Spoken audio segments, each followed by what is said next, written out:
इस नए सदन भवन में ये मेरा पहला संबोधन है। आज की अमृतकाल की शुरुआत में ये भव्य भवन बना है। यहाँ एक भारत श्रेष्ठ भारत की महक भी है। भारत की सभ्यता और संस्कृति की चेतना भी है। इसमें हमारी लोकतांत्रिक और संसदीय परंपराओं के सम्मान का प्रण भी है। साथ ही 21वीं सदी के नए भारत के लिए नई परंपराओं के निर्माण का संकल्प भी है। मुझे पूरा विश्वास है कि इस नए भवन में नीतियों पर सार्थक संवाद होगा। ऐसी नीतियां जो आजादी के अमृत काल में विकसित भारत का निर्माण करेगी। मैं आप सभी को अपनी शुभकामनाएं देती हूँ। माननीय सदस्यगण, ये हमारे संविधान के लागू होने का भी 75वां वर्षगांठ है। इसी कालखंड में आजादी के 75 वर्षों का उत्सव अमृत महोत्सव भी संपन्न हुआ है। इस दौरान देश भर में अनेक कार्यक्रम हुए। देश ने अपने गुमनाम स्वतंत्रता सेनानियों को याद किया। 75 साल बाद युवा पीढ़ी ने फिर स्वतंत्रता संग्राम के उस कालखंड को जिया। इस उत्सव के दौरान मेरी माटी मेरा देश अभियान के तहत देश भर के हर गांव की मिट्टी के साथ अमृत कलश दिल्ली लाया गया। 2 लाख से ज्यादा शिला फलकम स्थापित किए गए। 3 करोड़ से ज्यादा लोगों ने 5 प्राणों की शपथ ली। 70,000 से ज्यादा अमृत सरोवर बने। 2 लाख से ज्यादा अमृत वाटिकाओं का निर्माण हुआ। 2 करोड़ से ज्यादा पेड़ पौधे लगाया गया। 16 करोड़ से ज्यादा लोगों ने तिरंगा के साथ सेल्फी अपलोड की। अमृत उत्सव के दौरान ही कर्तव्य पथ पर नेताजी सुभाष चंद्र बोस की प्रतिमा स्थापित की गई। राजधानी दिल्ली में देश के अब तक के सभी प्रधानमंत्रियों की समर्पित म्यूजियम खोला गया। शांति निकेतन और होयबला मंदिर वर्ल्ड हेरिटेज लिस्ट में शामिल हुई। साहिबजादों की याद में वीरवाल दिवस घोषित हुआ। भगवान बिरसा मुंडा के जन्म दिवस को जनजातीय गौरव दिवस घोषित किया गया। विभाजन की विभीषिका को याद करते हुए 14 अगस्त को विभाजन विभीषिका स्मृति दिवस घोषित किया गया। माननीय सदस्यगण, बीता वर्ष भारत के लिए ऐतिहासिक उपलब्धियों से भरा रहा है। इस दौरान देशवासियों का गौरव बढ़ाने वाले अनेक पल आए। दुनिया में गंभीर संकटों के बीच भारत सबसे तेजी से विकसित होती बड़ी अर्थव्यवस्था बना। लगातार 2 क्वार्टर से भारत की विकास दर 7.5% से ऊपर रही है। भारत चंद्रमा के दक्षिण ध्रुव पर झंडा फहराने वाला पहला देश बना। भारत ने सफलता के साथ आदित्य मिशन लॉन्च किया। धरती से 15 लाख किलोमीटर दूर अपनी सैटेलाइट पहुंचाई। ऐतिहासिक G20 सम्मेलन के सफलता ने पूरे विश्व में भारत की भूमिका को सशक्त किया। भारत ने एशियाई खेलों में पहली बार 100 से अधिक मेडल जीते। पारा एशियाई खेलों में भी 100 से अधिक मेडल जीते। भारत को अपना सबसे बड़ा समुद्री पुल अटल सेतु मिला। भारत को अपनी पहली नमो भारत ट्रेन तथा पहली अमृत भारत ट्रेन मिली। भारत दुनिया से सबसे तेजी से 5G रोल आउट करने वाला देश बना। भारतीय एयरलाइंस कंपनी ने दुनिया की सबसे बड़ी एयरक्राफ्ट डील की। पिछले साल ही मेरी सरकार ने मिशन मोड में लाखों युवाओं की सरकारी नौकरी दी है।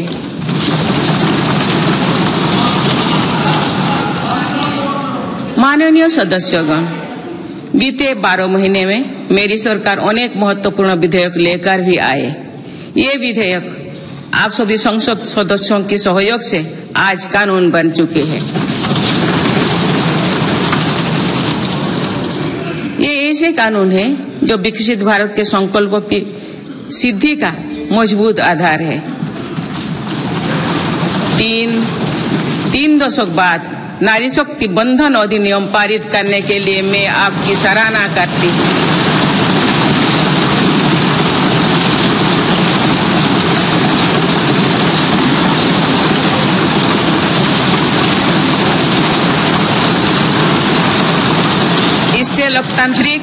इससे लोकसभा और विधानसभा के महिलाओं की ज्यादा भागीदारी सुनिश्चित हुई है। ये वुमेनली डेवलपमेंट के मेरी सरकार के संकल्प को मजबूत करता है। रिफॉर्म, परफॉर्म और ट्रांसफॉर्म के अपने कमिटमेंट को मेरी सरकार ने लगातार जारी रखा है। गुलामी के कालखंड में प्रेरित क्रिमिनल जस्टिस सिस्टम अब इतिहास हो गया है। आप दंड को नहीं अपितु न्याय को प्राथमिकता है। न्याय सर्वोपरि के सिद्धांतों पर नई न्याय संहिता देश को मिली है। डिजिटल पर्सनल डेटा प्रोटेक्शन अधिनियम से डिजिटल स्पेस और सुरक्षित होने वाला है। अनुसंधान नेशनल रिसर्च फाउंडेशन अधिनियम से देश में रिसर्च और इनोवेशन को बल मिलेगा। जम्मू और कश्मीर आरक्षण कानून से वहां भी जनजातीय समुदाय को प्रतिनिधित्व का अधिकार मिलेगा। इस दौरान सेंट्रल यूनिवर्सिटी कानून में भी संशोधन किया गया। इससे तेलंगाना में सरोक का सेंट्रल ट्राइबल यूनिवर्सिटी बनने का रास्ता सुगम हुआ। पिछले वर्ष 76 अन्य पुराने कानून को भी हटाया गया है। मेरी सरकार परीक्षाओं में होने वाली गड़बड़ी को लेकर युवाओं की चिंता से अवगत है। इसीलिए ऐसे गलत तरीके को सख्ती के लिए नया कानून बनाने का निर्णय लिया है। माननीय सदस्यगण, कोई भी राष्ट्र तेज गति से तभी आगे बढ़ सकता है जब वो पुराने चुनौतियों का पूरा परास्त करते हुए अपने ज्यादा से ज्यादा ऊर्जा भविष्य निर्माण में लगाए। पिछले 10 वर्षों में भारत ने राष्ट्रहित में ऐसे अनेक कार्यों को पूरा होते हुए देखा है जिनका इंतजार देश के लोगों को दशकों से था। राम मंदिर के निर्माण की आकांक्षा सदियों से थी, आज ये सोच हो चुका है।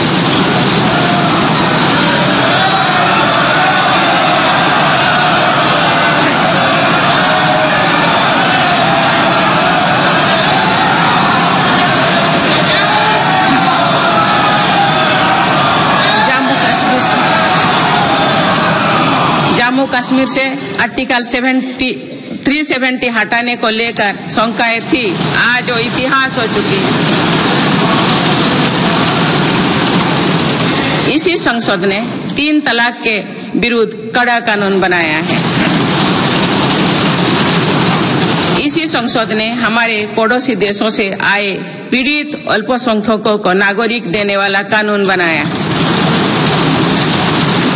मेरी सरकार ने 1 रैंक 1 पेंशन की भी लागू किया, जिसका इंतजार 4 दशकों से था।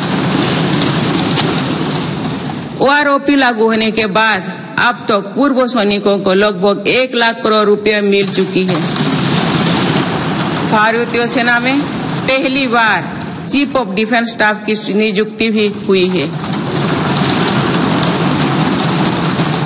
माननीय सदस्यगण, उत्कलमणि पंडित गोपबंधु दास की अमर पंक्तियां असीम राष्ट्र प्रेम की भावना का सदा संचार करती है। उन्होंने कहा था, मिशु मोर देह ए देश माटी रे, देशवासी चली जातु पिठी रे, देशर स्वराज्य पथे जेते गाड़, पुरु तही गढ़ी मोर मांस हाड़। अर्थात मेरा शरीर इस देह की माटी के साथ मिल जाए, देशवासी मेरी पीठ पर से चलते चल जाए, देश के स्वराज पथ में जितनी भी खाइयां है वे मेरी हाड़ मांग से फट जाए।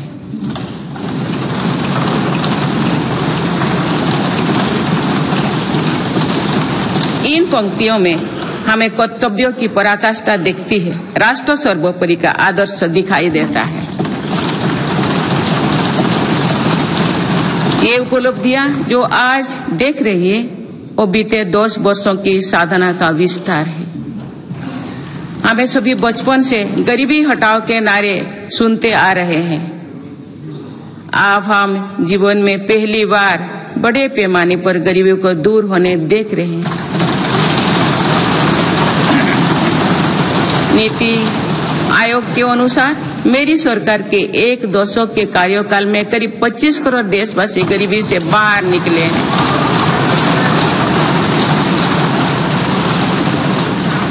यह है प्रत्येक गरीब में नया विश्वास जगाने वाली बात है।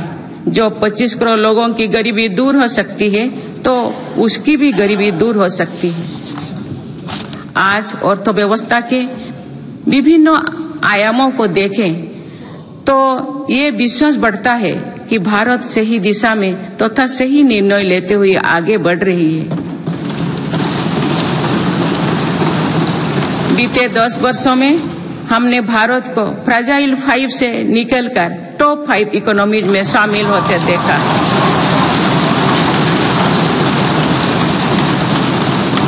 भारत का निर्यात करीब $450 बिलियन से बढ़कर $775 बिलियन से अधिक हो गया है। पहले की तुलना में एफडीआई द्विगुना हुआ है। खादी और ग्रामोद्योग के उत्पादों की बिक्री में 4 गुना से अधिक की वृद्धि हुई है। आईटीआर फाइल करने वाले की संख्या करीब 3.25 करोड़ से बढ़कर लगभग 8.25 करोड़ हो चुकी है और बढ़ोतरी 2 गुना से भी कहीं अधिक है। 1 दशक पहले देश में केवल कुछ 100 स्टार्टअप थे जो आज बढ़कर 1 लाख से अधिक हो गया। साल में 94,000 कंपनियां रजिस्टर हुई थी। पिछले वर्ष ये संख्या 1,60,000 तक पहुंच चुके हैं। दिसंबर 2017 में 98 लाख से लोग जीएसटी देते थे। आज इनकी संख्या 1,40,00,000 है। 2014 से पहले के 10 वर्षों में लगभग 13 करोड़ वाहन बिके थे। पिछले 10 वर्षों में देशवासियों ने 21 करोड़ से अधिक वाहन खरीदे हैं। 2014-15 में लगभग 2,000 इलेक्ट्रिक वाहन बिके थे, जबकि 2023-24 में दिसंबर माह तक ही लगभग 15 लाख इलेक्ट्रिक वाहन बिक चुके हैं। माननीय सदस्यगण, बीते दशक में मेरी सरकार ने सुशासन और पारदर्शिता को हर व्यवस्था का मुख्य आधार बनाया है। इसी का परिणाम है कि हम बड़ी आर्थिक सुधारों के साक्षी बने हैं।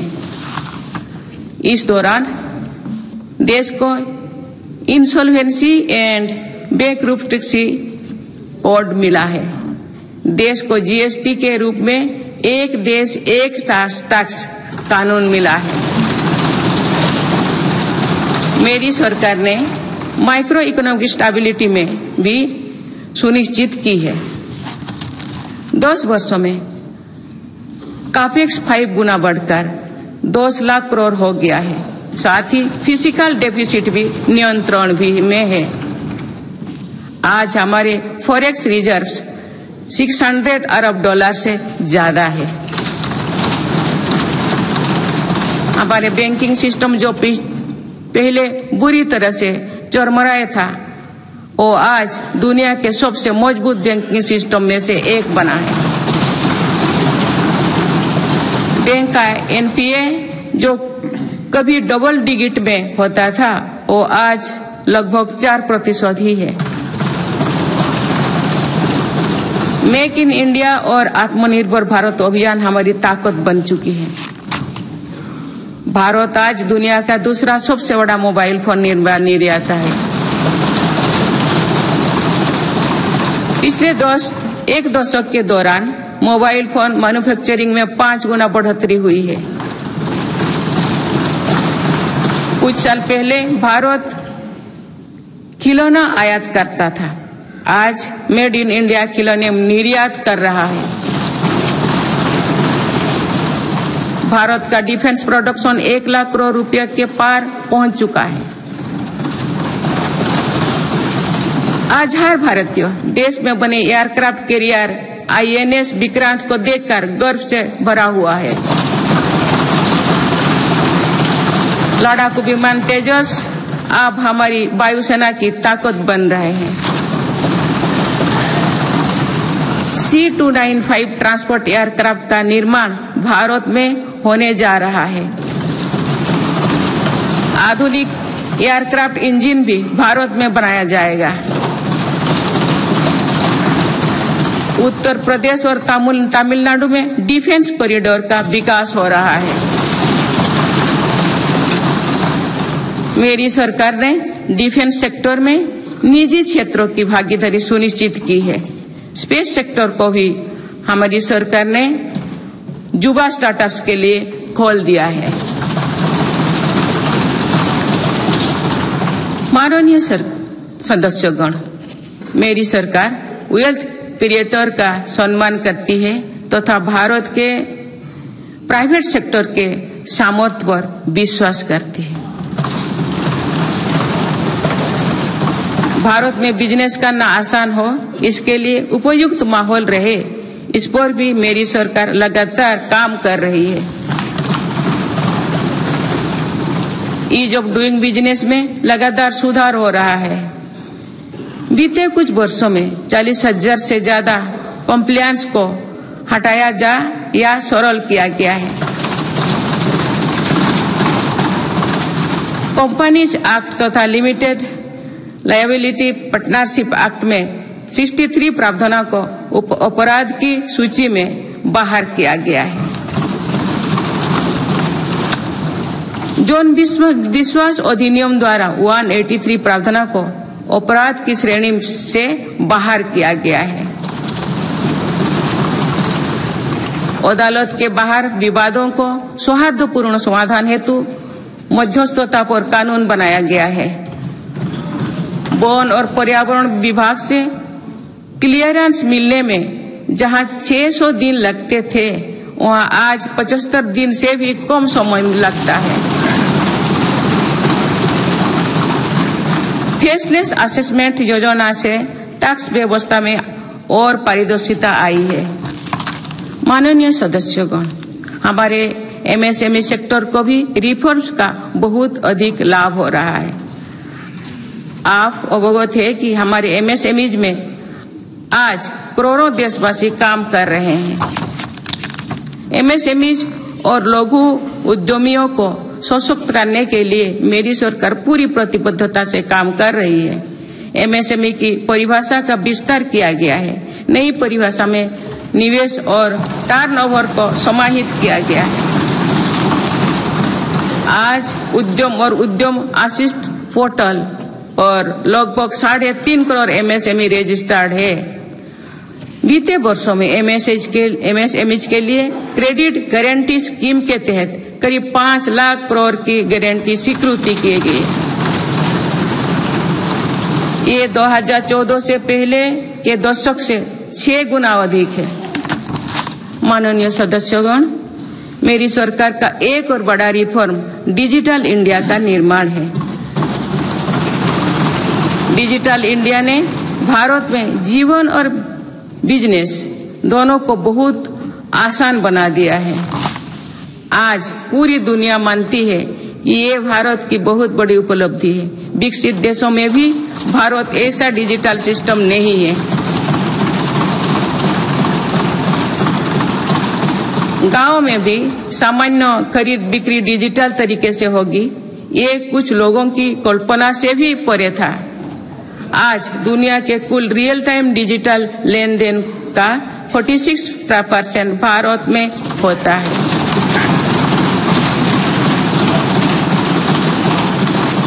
पिछले महीने UPI से रिकॉर्ड 1200 करोड़ ट्रांजैक्शन हुई है। इसके तहत 18 लाख करोड़ रुपया का रिकॉर्ड लेन देन हुआ है। दुनिया के दूसरे देश भी आज UPI से ट्रांजैक्शन की सुविधा दे रही है। डिजिटल इंडिया के कारण बैंकिंग आसान हुई है और लेन देन भी सरल हुआ है। जनधन आधार मोबाइल की त्रिशक्ति से भ्रष्टाचार पर लगाम लगने में मदद मिली है।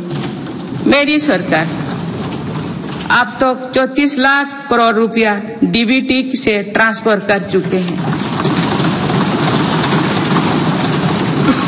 जनधन आधार मोबाइल के कारण करीब 10 करोड़ फर्जी लाभार्थी सिस्टम से बाहर किए गए हैं।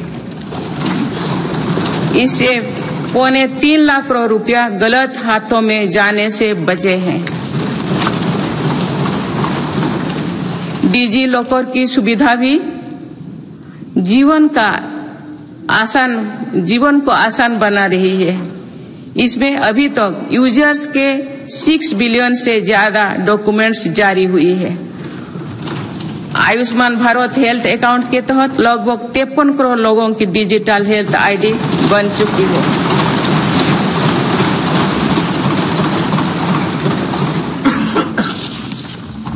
माननीय सदस्यगण, डिजिटल के साथ साथ फिजिकल इंफ्रास्ट्रक्चर पर भी रिकॉर्ड निवेश हुई है। आज भारत में ऐसा इंफ्रास्ट्रक्चर बन रहा है जिसका सपना हर भारतीय देखता था। पिछले 10 वर्षों के दौरान गांव में 4.25 लाख किलोमीटर नई सड़कें बने हुए हैं। नेशनल हाईवे की लंबाई 90,000 किलोमीटर से बढ़कर 1,40,000 किलोमीटर हुई है। 4 लेन नेशनल हाईवे की लंबाई 2.5 गुना बढ़ी है। हाई स्पीड कॉरिडोर की लंबाई 500 किलोमीटर थी, जो आज 4,000 किलोमीटर है। एयरपोर्ट की संख्या 74 से 2 गुना बढ़कर 149 हो चुकी है। देश के बड़े बंदरगाह पर कार्गो हैंडलिंग कैपेसिटी 2 गुना हो गई है।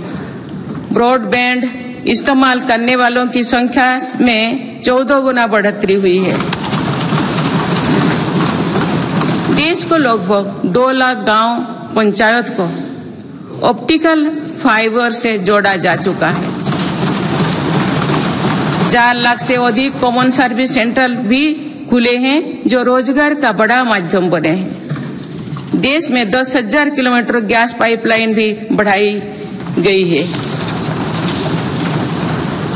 One nation one power grid से बिजली की व्यवस्था में सुधार हुआ है। One nation one gas grid से गैस आधारित अर्थव्यवस्था को बल मिल रहा है। सिर्फ 5 शहरों तक सीमित मेट्रो की सुविधा आज 20 शहरों में है। 25,000 किलोमीटर से ज्यादा रेलवे ट्रैक बिछाई गई। ये कोई विकसित देश के कुल रेलवे ट्रैक की लंबाई से भी ज्यादा है। भारत रेलवे के 100% इलेक्ट्रिफिकेशन के बहुत निकट है। इस दौरान भारत में पहली बार सेमी हाई स्पीड ट्रेन शुरू हुई है। आज 39 से ज्यादा रोड्स पर वंदे भारत ट्रेन चल रही है। अमृत भारत स्टेशन योजना के तहत 1300 से ज्यादा रेलवे स्टेशनों का कायाकल्प हो रहा है। माननीय सदस्यगण, मेरी सरकार मानती है कि विकसित भारत की भव्य इमारत 4 मजबूत स्तंभों पर खड़ी होगी। ये स्तंभ है युवा शक्ति, नारी शक्ति, किसान और गरीब।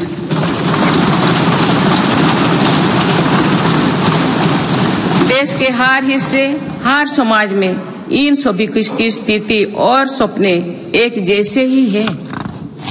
इसीलिए इन 4 स्तंभों को सशक्त करने के लिए मेरी सरकार निरंतर काम कर रही है। मेरी सरकार ने टैक्स का बहुत बड़ा हिस्सा इन स्तंभों को मजबूत बनाने पर खर्च किया है। 4 करोड़ 10 लाख गरीब परिवार को अपना पक्का घर मिला। इस पर लगभग 6 लाख करोड़ रुपया खर्च किए गए। लगभग 11 करोड़ ग्रामीण परिवारों तक पहली बार पाइप से पानी पहुंचा है। इस पर 4 लाख करोड़ रुपया खर्च किया जा रहे हैं। हाल ही में 10 करोड़ उज्ज्वला के गैस कनेक्शन पूरी हुई है। आज इन लाभार्थी बहनों को बहुत सस्ती गैस भी दी जा रही है। इस पर भी सरकार द्वारा 2.5 लाख करोड़ रुपया खर्च किए गए हैं। कोरोना काल से ही 80 करोड़ देशवासियों को मुफ्त राशन दिया जा रहा है।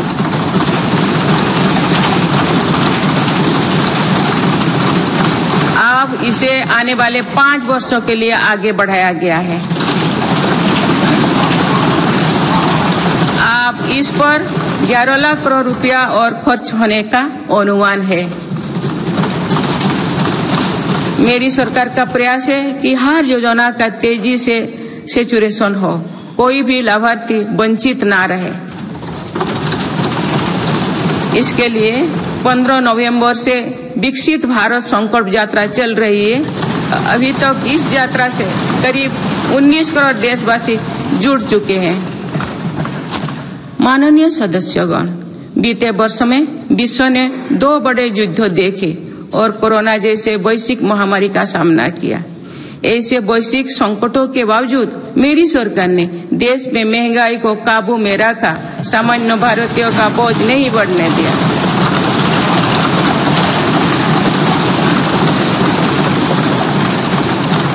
दो 2014 से पहले के 10 वर्षों में औसत महंगाई दर 8% से अधिक थी। पिछले दशकों में औसत महंगाई दर 5% रही। मेरी सरकार का प्रयास रहा है कि सामान्य देशवासी की जेब में अधिक से अधिक बचत कैसे हो। पहले भारत में 2 लाख रुपए की आय पर टैक्स लग जाता था। आज भारत में 7 लाख रुपए तक की आय पर भी टैक्स नहीं लगता। टैक्स छूट और रिफॉर्म्स के कारण भारत के टैक्स पेयर्स को 2 साल में करीब 2.5 लाख करोड़ रुपया की बचत हुई है। आयुष्मान योजना के अलावा भी केंद्र सरकार विभिन्न हॉस्पिटल्स में मुफ्त इलाज की सुविधा देती है। इससे देश के नागरिकों के 3.5 लाख करोड़ रुपया खर्च होने से बचे हैं। जन औषधि केंद्रों की वजह से मरीजों के करीब 28,000 करोड़ रुपया खर्च होने से बचे हैं। कोरोनरी स्टेंट्स, घुटने के इम्प्लांट्स तथा कैंसर की दवाओं की कीमत भी कम कम की गई है। इससे मरीजों की हर वर्ष लगभग 27,000 करोड़ रुपया की बचत हो रही है। मेरी सरकार किडनी के मरीजों के लिए मुफ्त डायलिसिस का अभियान भी चला रही है। इसका लाभ प्रतिवर्ष 21 लाख से ज्यादा मरीज उठा रहे हैं। इसके प्रतिवर्ष इन 1 लाख रुपया खर्च होने से बचे हैं। गरीबों को सस्ता राशन मिलता रहे, इसके लिए मेरी सरकार ने पिछले दशक में करीब 20 लाख करोड़ रुपया खर्च किए हैं। भारतीय रेल में यात्रा के लिए रेलवे प्रत्येक टिकट पर करीब 50% डिस्काउंट देते हैं। इससे गरीब और मध्यम वर्ग के यात्रियों को हर वर्ष 60,000 करोड़ रुपया की बचत होती है। गरीब और मध्यम वर्ग को कम कीमत पर हवाई टिकट मिल रहे हैं। उड़ान योजना के अंतर्गत गरीब और मध्यम वर्गों को हवाई टिकटों पर 3,000 करोड़ रुपया से ज्यादा की बचत हुई है। LED बल्ब की योजना के कारण बिजली के बिलों में 20,000 करोड़ रुपया में अधिक बचत हुई है। जीवन ज्योति बीमा योजना और सुरक्षा बीमा योजना के तहत गरीबों को 16,000 करोड़ रुपया से ज्यादा की क्लेम राशि मिली है।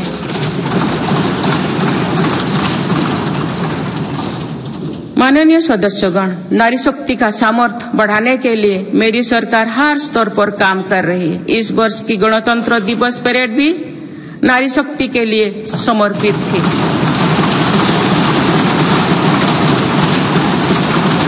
इस परेड में दुनिया ने हमारी बेटियों के सामर्थ्य की झलक देखी। मेरी सरकार ने जल, स्थल, नभ और अंतरिक्ष हर तरफ बेटियों की भूमिका का विस्तार किया है। हम सब जानते हैं कि महिलाओं के लिए आर्थिक स्वतंत्रता के क्या मायने हैं। मेरी सरकार ने महिलाओं की आर्थिक भागीदारी बढ़ाने के लिए निरंतर प्रयास किए हैं। आज लगभग 10 करोड़ महिलाएं स्वयं सहायता समूह से जुड़ चुके हैं। इन समूहों को 8 लाख करोड़ रुपया बैंक लोन और 40,000 करोड़ रुपया की आर्थिक सहायता दी गई है। मेरी सरकार 2 करोड़ महिलाओं को लाखपति दीदी बनाने का अभियान चला रही है।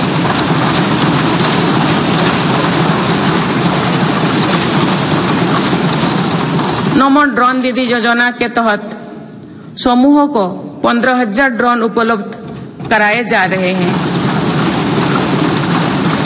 मातृत्व अवकाश 12 सप्ताह से बढ़ाकर 26 सप्ताह करने से देश की लाखों महिलाओं को बहुत मदद मिली है। मेरी सरकार ने महिलाओं की पहली बार सशस्त्र बलों में परमानेंट कमीशन दिया गया है। पहली बार सैनिक स्कूलों और राष्ट्रीय रक्षा अकादमी में महिला कैडेट्स के प्रवेश दिया गया है। आज महिलाएं फाइटर पायलट भी है और नौसेना के जहाज को भी पहली बार कमांड कर रहे हैं। मुद्रा योजना के तहत जो 40 करोड़ से ज्यादा लोन दिए गए हैं, उनमें करीब 31 करोड़ से ज्यादा लोन महिलाओं को मिली है। इस योजना से लाभ लेकर करोड़ों महिलाओं ने स्वरोजगार शुरू किए हैं। माननीय सदस्यगण, मेरी सरकार आज खेती को अधिक लाभकारी बनाने पर बल दे रही है। हमारा ये प्रयास है कि खेती में लागत कम हो और लाभ अधिक हो। मेरी सरकार ने पहली बार 10 करोड़ से अधिक छोटे किसानों को भी देश की कृषि नीति और योजना में प्रमुखता दी है। पीएम किसान सम्मान निधि के तहत अब तक 2,80,000 करोड़ रुपया किसानों को मिल चुके हैं।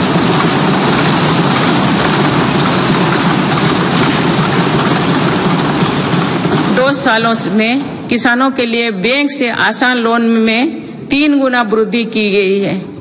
प्रधानमंत्री फसल बीमा योजना के तहत किसानों ने 30,000 करोड़ रुपया प्रीमियम भरा। इसके बदले उन्हें 1.5 लाख करोड़ रुपए का क्लेम मिला है। पिछले 10 वर्षों में लगभग 18 लाख करोड़ रुपया एमएसपी के रूप में धान और गेहूं की खेती करने वाले किसानों को मिले हैं। ये 2014 से पहले के 2 सालों की तुलना में 2.5 गुना अधिक है।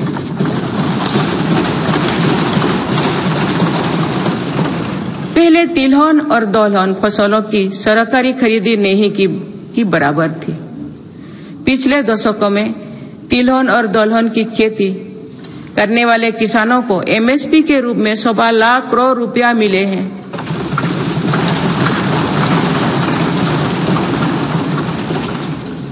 ये मेरी ही सरकार है जिसने पहली बार देश में कृषि निर्यात नीति बनाई है।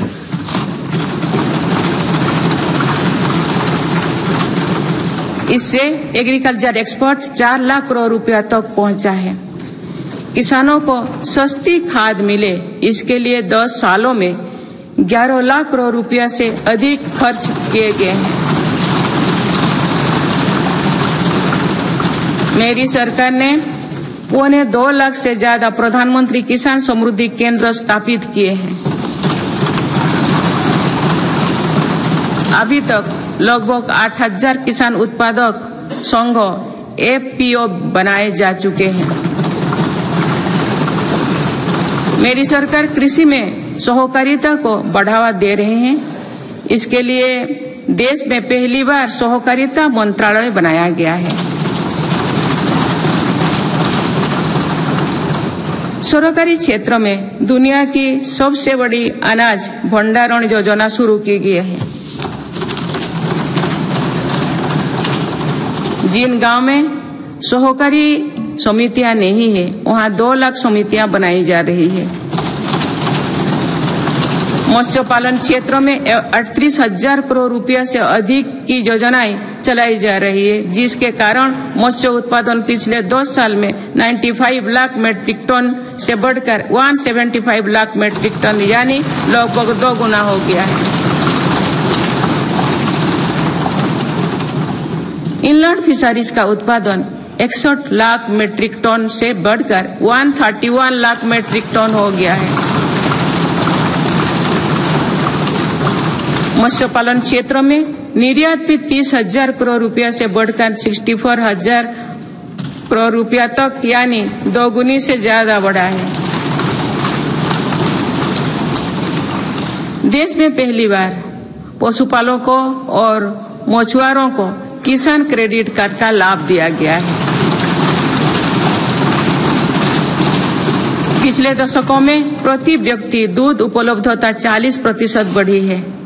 पशुओं को खुरपका और मुंहपका बीमारियों से बचाने के लिए पहली बार मुफ्त टीकाकरण अभियान चल रहा है।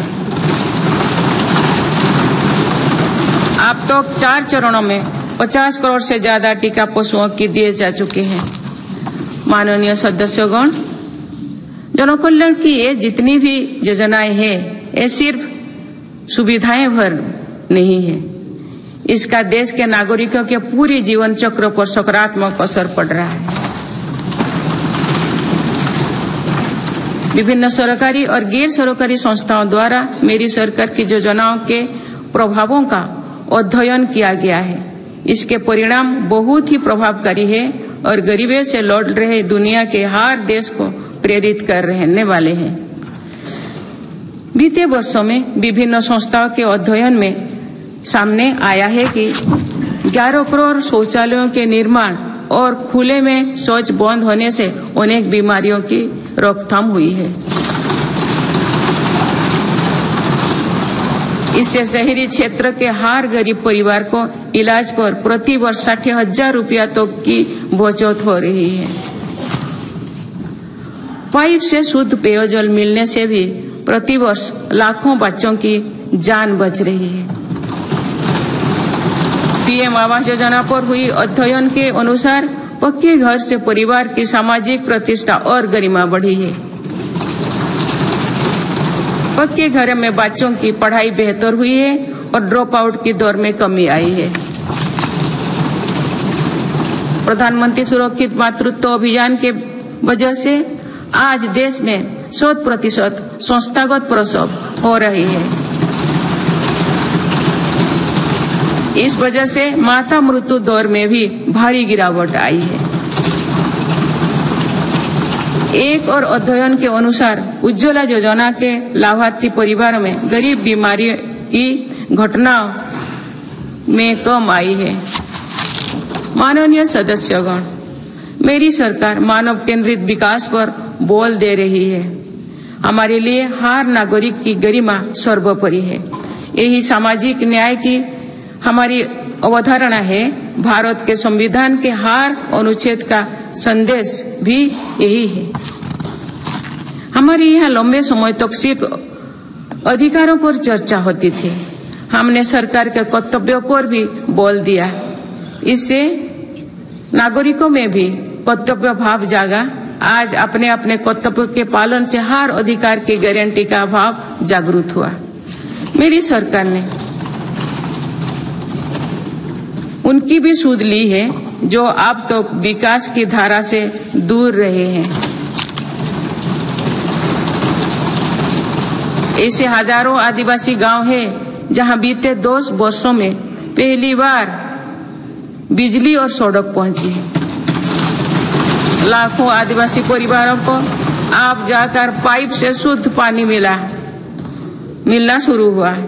विशेष अभियान के तहत मेरी सरकार हजारों आदिवासी बहुल गांव में 4G इंटरनेट सुविधा भी पहुंचा रही है। बंधन केंद्रों की स्थापना और 90 से ज्यादा वन उपज पर MSP दिए जाने से आदिवासियों को बहुत लाभ हुआ है।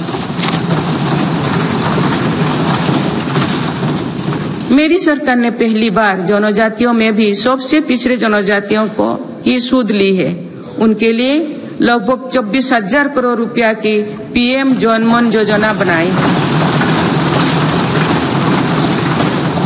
आदिवासी परिवारों में अनेक पीढ़ियां सिकल सेल एनीमिया में पीड़ित रही है। पहली बार इसके लिए राष्ट्रीय मिशन शुरू किया गया है। अब तक लगभग 1,40,00,000 लोग की जांच की हो चुकी है। दिव्यांगजनों के लिए भी मेरी सरकार ने सुगम्य भारत अभियान चलाए हैं। साथ ही भारतीय सांकेतिक भाषा में पाठ्य पुस्तकें उपलब्ध कराई है। ट्रांसजेंडर को समाज में सम्मानजनक स्थान दिलाने और उनके अधिकारों के संरक्षण हेतु भी कानून बनाए हैं। माननीय सदस्यगण, हमारे यहाँ विश्वकर्मा परिवारों के बिना दैनिक जीवन की कल्पना भी मुश्किल है।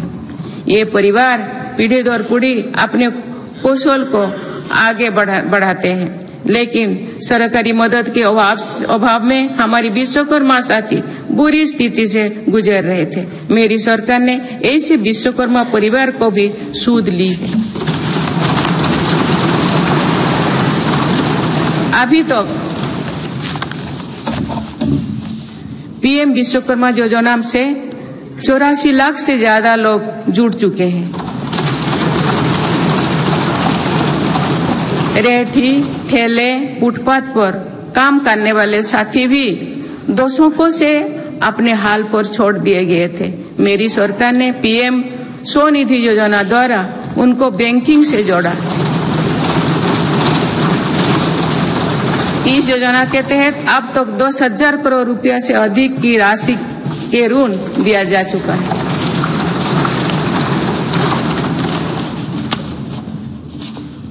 सरकार ने इन पर भरोसा करते हुए बिना कोलेटरल के ऋण दिया है। इस भरोसे के मजबूत करते हुए अधिकांश लोगों ने ऋण भी वापस किया है, अगली किस्त का भी लाभ उठाया है।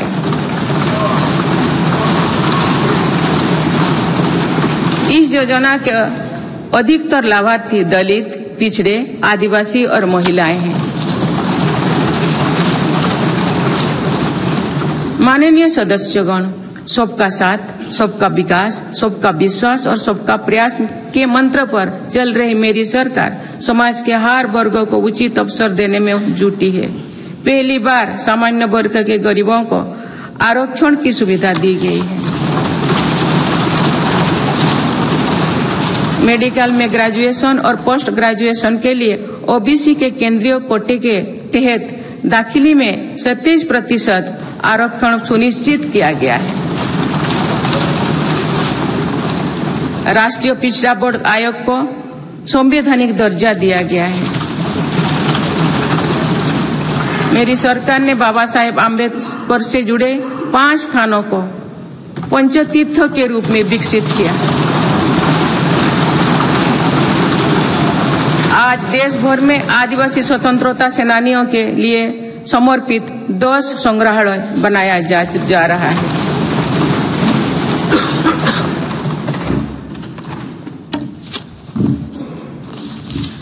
माननीय सदस्यगण, मेरी सरकार ने ऐसे क्षेत्रों की भी पहली बार विकास से जोड़ा है जो दशकों तक उपेक्षित रहे। हमारी सीमाओं से सटे गांव को देश का अंतिम गांव माना जाता था। मेरी सरकार ने उन्हें देश का पहला गांव बनाया।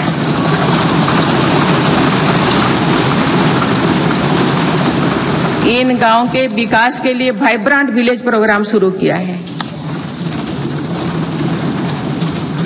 अंडमान निकोबार और लक्षद्वीप जैसे हमारे दूर सुदूर के द्वीप समूह भी विकास से वंचित थे। मेरी सरकार ने इन द्वीपों में भी आधुनिक सुविधाओं का निर्माण किया। वहां सड़क, हवाई यातायात और तेज इंटरनेट की सुविधाएं पहुंचाई। कुछ सप्ताह पूर्व ही लक्षद्वीप को भी अंडर वाटर ऑप्टिकल फाइबर से जोड़ा गया है। इससे स्थानीय लोगों के साथ ही पर्यटकों को भी सुविधा होगी। मेरी सरकार द्वारा आकांक्षा जिला कार्यक्रम के तहत देश के 100 से अधिक जिलों में विकास का प्राथमिकता दी गई है। इस कार्यक्रम की सफलता को देखते हुए मेरी सरकार ने आकांक्षा ब्लॉक कार्यक्रम भी शुरू किया है। इससे देश के उन ब्लॉक्स में विकास पर विशेष जोर दिया जा रहा है जो पीछे छूट गए हैं। माननीय सदस्यगण, मेरी सरकार आज पूरी सीमा पर मॉडर्न इंफ्रास्ट्रक्चर बना रही है। एक काम बहुत पहले ही प्राथमिकता के आधार पर हो जाना चाहिए था। आतंकवाद हो या विस्तारवाद, हमारी सेनाएं आज जैसे को तैसा की नीति के साथ जवाब दे रही है।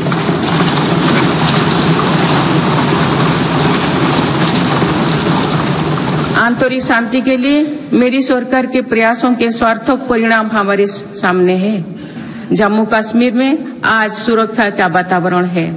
आज वहाँ हड़ताल का सन्नाटा नहीं, भीड़ भरे बाजार की चल पहल है। नॉर्थ ईस्ट में अलगाववाद की घटना में भारी कमी आई है। अनेक संगठनों ने स्थायी शांति के तरफ कदम बढ़ाए हैं। नक्सलवाद से प्रभावित क्षेत्र घटे हैं और नक्सली हिंसा में भी भारी गिरावट हुई है। माननीय सदस्यगण, भारत के लिए ये समय आने वाली सदियों का भविष्य लिखने का है। हमारे पूर्वजों ने हजारों वर्षों की एक विरासत हमारे लिए छोड़ी है। अपने पूर्वजों की सौगातों का आज भी हम बड़े गौरव के साथ याद करते हैं। आज की पीढ़ी को भी ऐसा विरासत बनानी है जो सदियों तक याद रखी जाए। इसीलिए मेरी सरकार आज एक बड़े विजन पर काम कर रही है। इस विजन में आने वाले 5 वर्षों का कार्यक्रम भी है। इसमें आने वाले 25 साल का रोड मैप भी है। हमारे लिए विकसित भारत सिर्फ आर्थिक समृद्धि तक सीमित नहीं है।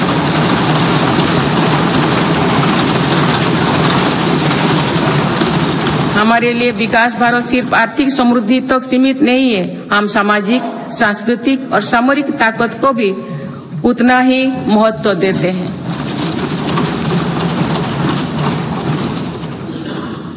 इनके बिना विकास और आर्थिक समृद्धि स्थायी नहीं रह सकती है। बीते दशकों के फैसले भी इसी ध्येय से लिए गए हैं। आज भी अनेक कदम इसी लक्ष्य के साथ उठाया जा रहे हैं। माननीय सदस्यगण, भारत के तेज विकास को लेकर आज दुनिया की हर एजेंसी आश्वस्त है।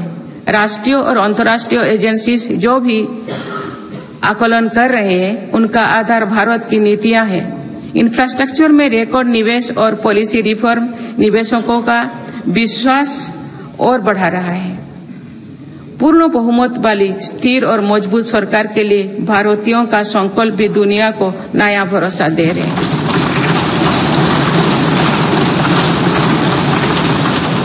आज दुनिया को विश्वास है कि भारत ही ग्लोबल सप्लाई चेन को सशक्त कर सकता है। इसीलिए भारत भी आज इसके लिए बड़े कदम उठा रहे हैं। देश में एमएसएमई का एक मजबूत नेटवर्क बनाया जा रहा है। मेरी सरकार ने 14 सेक्टर्स के लिए PLI योजनाएं शुरू किए हैं। इसके तहत अभी तक लगभग 9 लाख करोड़ रुपए का उत्पादन हो चुका है। इससे देश में रोजगार और स्वरोजगार के लाखों नए अवसर बने। PLI से इलेक्ट्रॉनिक्स, फार्मा, फूड प्रोसेसिंग और मेडिकल डिवाइस के सेक्टर में भी लाभ हो रहा है। मेडिकल डिवाइस से जुड़े दर्जनों प्रोजेक्ट्स में उत्पादन शुरू हो चुका है। मेरी सरकार ने देश में 3 बल्क ड्रग पार्क भी बनाए हैं। माननीय सदस्यगण, आज मेड इन इंडिया एक ग्लोबल ब्रांड बन चुका है। मेक इन इंडिया को लेकर आज दुनिया आकर्षित हो रही है। आत्मनिर्भर भारत के लक्ष्य को दुनिया समझ रही है। आज दुनिया भर की कंपनियां भारत में नए सेक्टर्स को लेकर उत्साहित है। सेमीकंडक्टर सेक्टर में हो रहा निवेश इसका उदाहरण है। सेमीकंडक्टर सेक्टर से इलेक्ट्रॉनिक्स और ऑटोमोबाइल सेक्टर को भी बहुत लाभ होगा। मेरी सरकार आज ग्रीन मोबिलिटी को बहुत प्रोत्साहित दे रही है। बीते कुछ सालों में ही देश में लाखों इलेक्ट्रिक वाहनों का निर्माण हुआ है। अब तो हम भारत में ही बड़े हवाई जहाज की मैन्युफैक्चरिंग के लिए भी कदम बढ़ा चुके हैं। आने वाले समय में मैन्युफैक्चरिंग सेक्टर्स में करोड़ों नए रोजगारों का सृजन होगा। माननीय सदस्यगण, विश्व में आज ऐसे उत्पादों को विशेष मांग है जो पर्यावरण के अनुकूल है। इसलिए मेरी सरकार जीरो इफेक्ट जीरो डिफेक्ट पर बल दे रही है। आज ग्रीन एनर्जी पर हमारा बहुत फोकस है। 2 वर्षों में नॉन फॉसिल फ्यूल पर आधारित ऊर्जा क्षमता 81 गीगावाट से बढ़कर 188 गीगावाट हो चुकी है।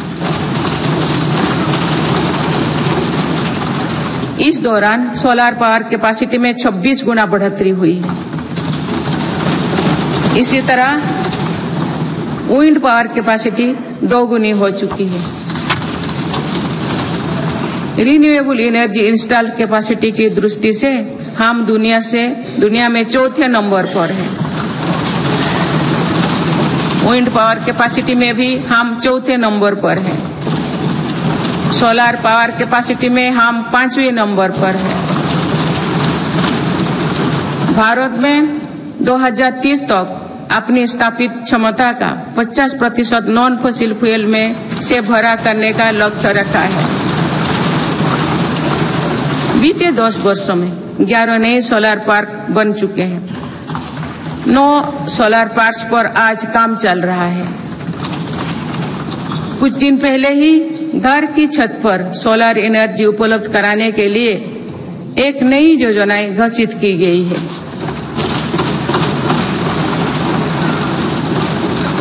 इसके तहत 1 करोड़ परिवारों को मदद दी जाएगी। इससे बिजली का बिल भी कम होगा और अतिरिक्त बिजली की खरीद विद्युत बाजारों में की जाएगी। परमाणु ऊर्जा के क्षेत्र में भी बहुत तेजी से काम किया जा रहा है। मेरी सरकार ने 10 नए परमाणु ऊर्जा संयंत्रों को स्वीकृति दी है।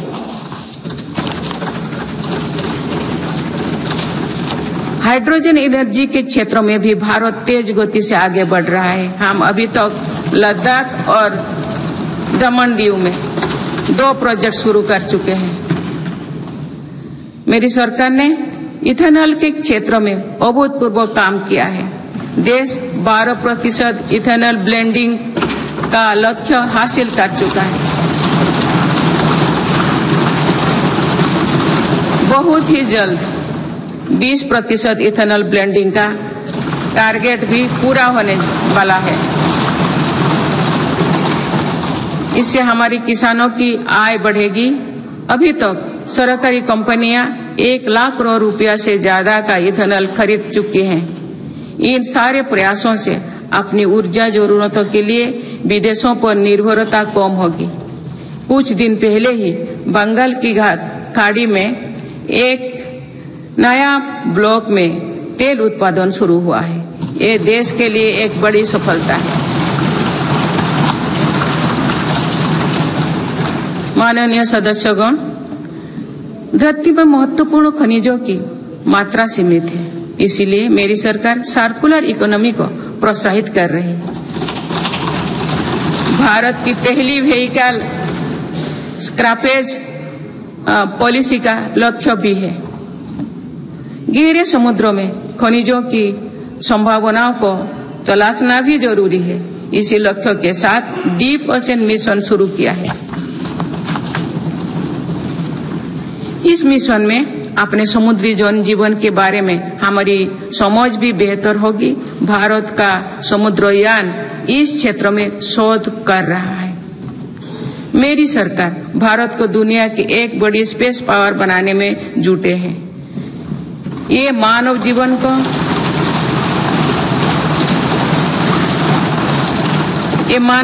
को बेहतर बनाने का एक माध्यम है। साथ ही ये स्पेस इकोनॉमी में भारत की हिस्सेदारी बढ़ाने का भी प्रयास है। भारत के स्पेस प्रोग्राम के विस्तार के लिए महत्वपूर्ण फैसला लिए गए हैं। इसके कारण अनेक नए स्पेस स्टार्टअप्स बने हैं। अब वो दिन दूर नहीं है जो भारत का गगनयान स्पेस में जाएगा।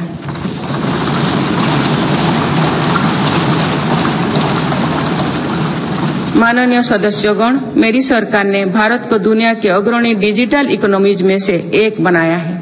इससे करोड़ों युवाओं को रोजगार मिला है। हमारा प्रयास है कि चौथी औद्योगिक क्रांति में भारत दुनिया में सबसे आगे रहे। मेरी सरकार आर्टिफिशियल इंटेलिजेंस मिशन पर काम कर रही है। ये भारत के युवाओं को नई अवसर देगा। ये नए स्टार्टअप्स के लिए संभावनाएं खोलेगा। इससे कृषि, स्वास्थ्य और शिक्षा के क्षेत्र में क्रांतिकारी बदलाव आएगी। मेरी सरकार ने नेशनल क्वांटम मिशन भी स्वीकृत किया है। क्वांटम कंप्यूटिंग नए दौर की डिजिटल व्यवस्था बनाएगा। इस क्षेत्र में भारत आगे रहे, इसके लिए काम शुरू हो चुके हैं। माननीय सदस्यगण, मेरी सरकार भारत की युवा शक्ति की शिक्षा और कौशल विकास के लिए निरंतर नए कदम उठा रही है। इसके लिए नई राष्ट्रीय शिक्षा नीति बनाई गई और उसे तेजी से लागू किया जा रहा है। राष्ट्रीय शिक्षा नीति में मातृभाषा और भारतीय भाषाओं में शिक्षा पर बल दिया गया है। इंजीनियरिंग, मेडिकल, कानून जैसे विषयों की पढ़ाई भारतीय भाषा में प्रारंभ कर दी गई है।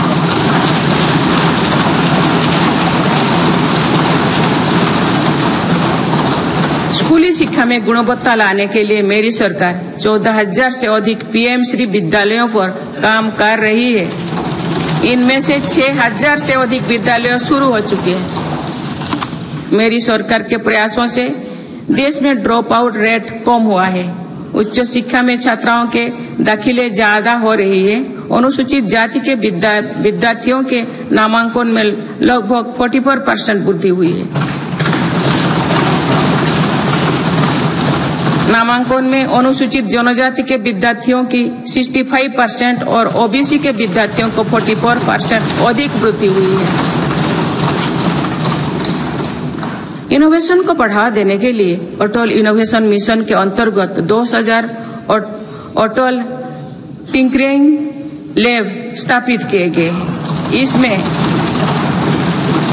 1 करोड़ से अधिक विद्यार्थी जुड़े हैं। साल 2014 तक देश में 7 एम्स और 390 से भी कम मेडिकल कॉलेज थे। वही पिछले दशक में 16 एम्स और 315 मेडिकल कॉलेज स्थापित किए गए।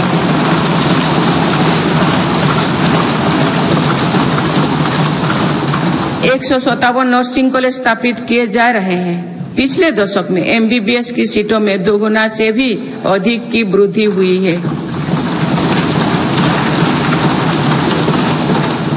माननीय सदस्यगण, पर्यटन क्षेत्र युवाओं के लिए रोजगार देने वाला एक बड़ा सेक्टर है। मेरी सरकार ने बीते 10 वर्षों में पर्यटन के क्षेत्र में अभूतपूर्व काम किए हैं। भारत में घरेलू टूरिस्ट की संख्या के साथ ही भारत आने वाले विदेशी पर्यटकों की संख्या भी बढ़ी है। पर्यटन के क्षेत्र में जो वृद्धि हो रही है, इसका कारण भारत की बढ़ती साख है।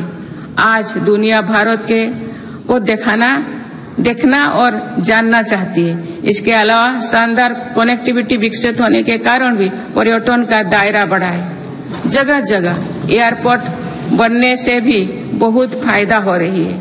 नॉर्थ ईस्ट में आज रिकॉर्ड संख्या में टूरिस्ट पहुंच रही है।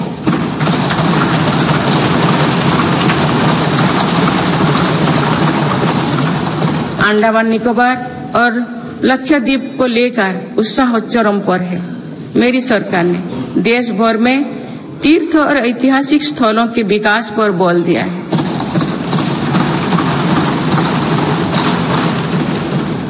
इससे अब भारत में तीर्थ यात्रा आसान हुई है। वही दुनिया भी भारत में हेरिटेज टूरिज्म को लेकर आकर्षित हो रही है। बीते 1 वर्ष में 8.5 करोड़ लोग काशी गए हैं।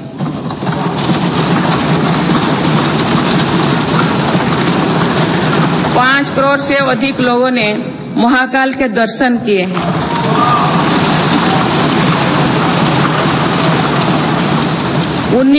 उन्नीस लाख से अधिक लोगों ने केदार धाम की यात्रा की है।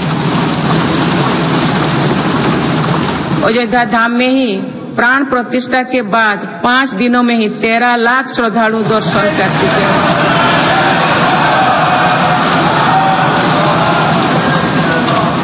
पूर्व पश्चिम उत्तर दक्षिण भारत के हर हिस्से में तीर्थ स्थलों पर सुविधाओं का अभूतपूर्व विस्तार हो रहा है। मेरी सरकार भारत को मीटिंग और प्रदर्शनी से जुड़े सेक्टर में भी अग्रणी बनाना चाहती है। इसके लिए भारत मंडपम और यशोभूमि जैसा इंफ्रास्ट्रक्चर बनाया जा रहा है।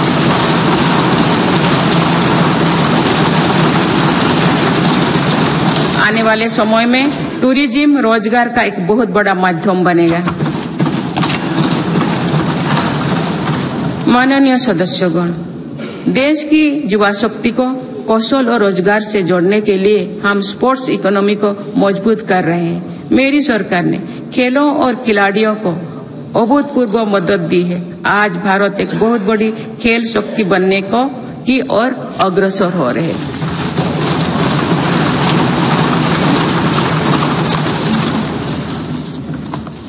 खिलाड़ियों के साथ ही आज हम स्पोर्ट्स से जुड़े दूसरे क्षेत्रों पर भी बल दे रहे हैं। आज नेशनल स्पोर्ट्स यूनिवर्सिटी बन चुकी है। देश में हमने दर्जनों सेंटर ऑफ एक्सीलेंस बनाए हैं।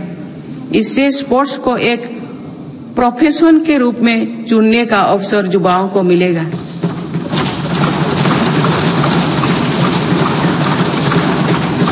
खेल उपकरण से जुड़ी इंडस्ट्री को भी हर प्रकार की मदद दी जा रही है। बीते 10 वर्षों में भारत ने अनेक खेलों से जुड़े इंटरनेशनल स्पोर्ट्स इवेंट्स का शानदार आयोजन किया। देश के युवाओं में कर्तव्यबोध और सेवा भाव का विस्तार करने के लिए मेरा युवा भारत संगठन बनाया गया है। अभी तक इस संगठन से लगभग 1 करोड़ युवा जुड़ चुके हैं। माननीय सदस्यगण, संक्रमण काल में एक मजबूत सरकार होने का क्या मतलब होता है, ये हमने देखा है। बीते 3 वर्षों से पूरी दुनिया में उथल पुथल मची हुई है। दुनिया के अलग अलग हिस्सों में दरार पड़ गए हैं। इस कठिन दौर में मेरी सरकार ने भारत को विश्व मित्र के रूप में स्थापित किया है।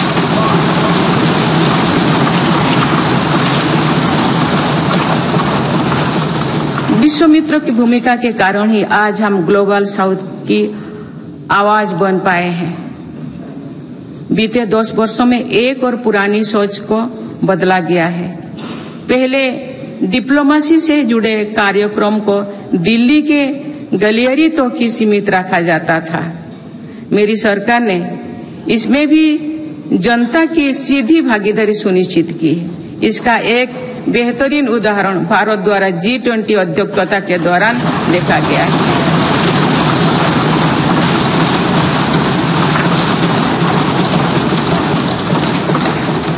भारत ने G20 को जिस प्रकार जनता से जोड़ा, वैसा पहले कभी नहीं था। देश भर में हुए कार्यक्रम के जरिए भारत के वास्तविक सामर्थ्य से दुनिया का परिचय हुआ। जम्मू कश्मीर और नॉर्थ ईस्ट में पहली बार इतने बड़े अंतर्राष्ट्रीय कार्यक्रम हुए।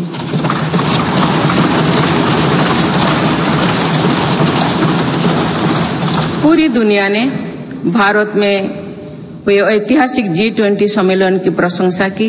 ऐसे बंटे हुए माहौलों में भी एक मत से दिल्ली घोषणा पत्र जारी होना ऐतिहासिक है। वुमेन लेड डेवलपमेंट से लेकर पर्यावरण के मुद्दों पर भारत का विजन दिल्ली घोषणा पत्र की नींव बना। हमारे प्रयासों से G20 में अफ्रीकन यूनियन के स्थायी सदस्यता को भी सराहा गया है। इसी सम्मेलन के दौरान Bharat middle east Europe corridor के निर्माण की घोषणा हुई है। ये कॉरिडोर भारत के सामुद्रिक सामर्थ्य को और सशक्त करेगा। ग्लोबल बायोफ्यूल अलायंस का लॉन्च होना भी बहुत बड़ी घटना है। इस प्रकार के कदम वैश्विक समस्याओं के समाधान में भारत की भूमिका का विस्तार कर रहे हैं। माननीय सदस्यगण, मेरी सरकार ने वैश्विक विवादों और संघर्षों के इस दौरे में भी भारत के हितों को मजबूती से दुनिया के सामने रखा है। भारत की विदेश नीति का दायरा आज अतीत की विदेशों से कहीं आगे बढ़ चुका है। आज भारत अनेक वैश्विक संगठनों का सम्मानित सदस्य है। आज आतंकवाद के खिलाफ भारत दुनिया के एक प्रमुख आवाज है।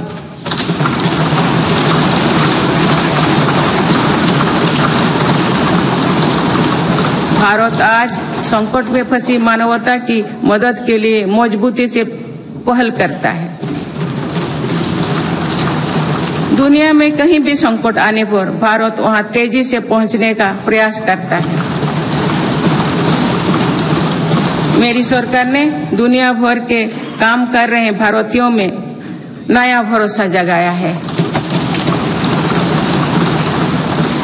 ऑपरेशनल गंगा, ऑपरेशनल कावेरी और वंदे भारत जैसे अभियान चलाकर जहां जहां संकट आया वहां से हर भारतीयों को हम तेजी से सुरक्षित वापस लेकर आए।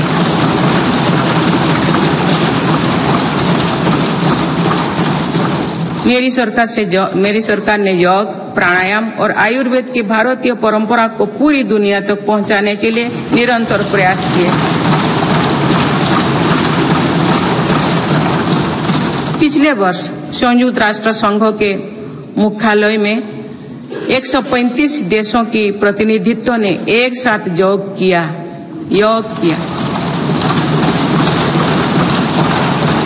ये अपने आप में एक नया रिकॉर्ड है। मेरी सरकार ने आयुष पद्धतियों के विकास के लिए एक नया मंत्रालय बनाया है। विश्व स्वास्थ्य संगठन का पहला global centre for traditional medicine भी भारत में बन रहा है। माननीय सदस्यगण, सभ्यताओं के कालखंड में ऐसे पड़ाव आते हैं जो सदियों का भविष्य तय करते हैं। भारत के इतिहास में भी ऐसे अनेक पड़ाव आए। इस वर्ष 22 जनवरी को भी देश ऐसे ही एक पड़ाव का साक्षी बना है।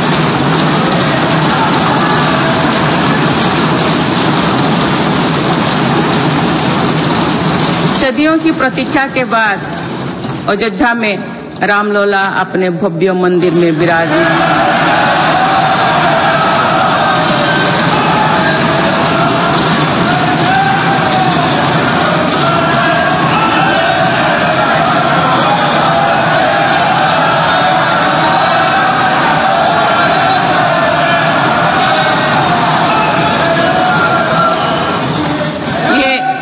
ये करोड़ों देशवासियों की इच्छा और आस्था का प्रश्न था, जिसका उत्तर देश ने पूरी सद्भाव के साथ खोजा है। माननीय सदस्यगण, आप सभी करोड़ों भारतीयों की आकांक्षाओं के प्रतिनिधि हैं। आज जो युवा स्कूल कॉलेज में है, उनके सपने बिल्कुल अलग हैं। हम सभी का ये दायित्व है कि अमृत पीढ़ी के सपनों को पूरा करने में कोई कसर बाकी ना रहे।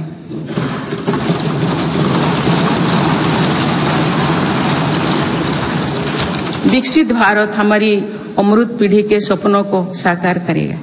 इसलिए हम सभी को एक साथ मिलकर संकल्पों की सिद्धि के लिए जुड़ना होगा।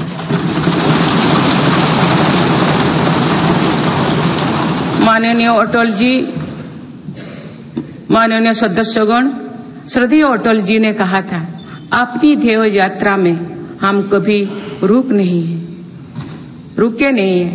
अपनी ध्येय यात्रा में हम कभी रुके नहीं, किसी चुनौती के सम्मुख कभी झुके नहीं।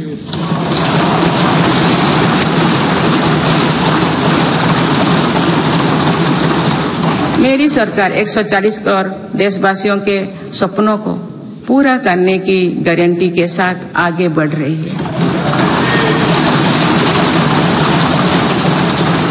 मुझे पूरा विश्वास है कि ये नया संसद भवन भारत की ध्येय यात्रा को निरंतर ऊर्जा देता रहेगा, नई और स्वस्थ परंपरा बनाएगा। वर्ष 2047 को देखने के लिए अपने साथी तो अब इस सदन में नहीं होंगे, लेकिन हमारी विरासत ऐसे होनी चाहिए कि तब की पीढ़ी हमें याद रखे।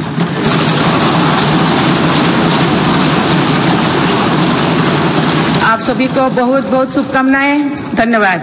जय हिंद, जय भारत।